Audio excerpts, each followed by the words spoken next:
Y'all, it's Guerrilla Vandal Savage, and you know what time it is. It's time for me to start talking about some of my thoughts and opinions. And today, I want to talk about, I don't know if anybody watches, but I want to talk about the SuperStar shakeup on WWE. Man, it was terrible.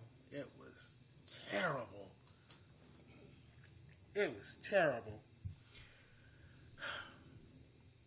I gotta be honest. I don't know what they're doing on SmackDown or Raw or in WWE in general, but SmackDown got robbed naked, like straight robbed naked. They took practically everybody from SmackDown, and it's not just that they took people from SmackDown; they took people from NXT as well. I mean, they barely gave SmackDown anybody. If you ask me, you know what they should have done? They should have put the Hardys and Bray Wyatt over on SmackDown. They should have put left the Fashion Police over there on SmackDown as well. They should have left Bobby Roode over there as well, because I think he was shining the most on SmackDown. Like, you know, if there's anybody I think they should have took off of, you know, SmackDown, it should have definitely been Shinsuke Nakamura. That dude kind of deserved to be there because, you know, one, he's got the color scheme. He's now got the attitude, you know. I can only imagine how well he would have done on the Raw brand if they had decided to put him there instead. I guess Randy Orton is still on SmackDown, and I guess that's a bad choice too. Well, actually, no, that's not really a bad choice, because with Bobby Lashley coming back and all those other people there, maybe it wasn't so bad that he wound up still on SmackDown. Because, you know, knowing the nature of Randy Orton, it only would have been a matter of time before he had crossed over and it had been like, you know, oh, we got to alter the big plans, you know? We can't have Bobby Lashley versus, you know, Roman Reigns. Now we have to have Bobby Lashley versus Randy Orton, you know? And it's like, it would have been repeat matches and so on and so forth. But,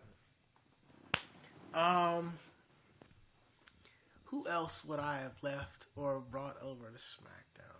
Oh, you know what? No Way Jose. That dude was perfect for SmackDown Live.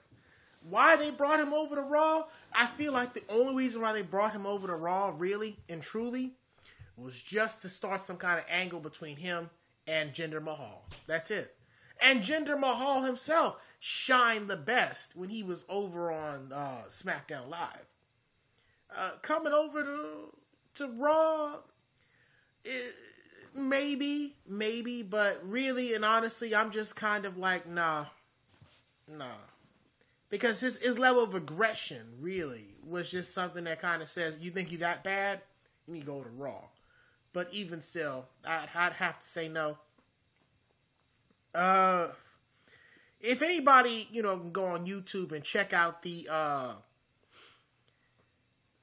draft or the shakeup, whatever you want to call it, because they really need to go back to calling it the draft. That was the best thing. The idea of shakeup is nice for a different generation, like this more modern generation, especially when you had the history of the draft, which was ruined so badly because of the previous brand split. But in all honesty, they need to go back to the draft. It's a lot simpler. It was better.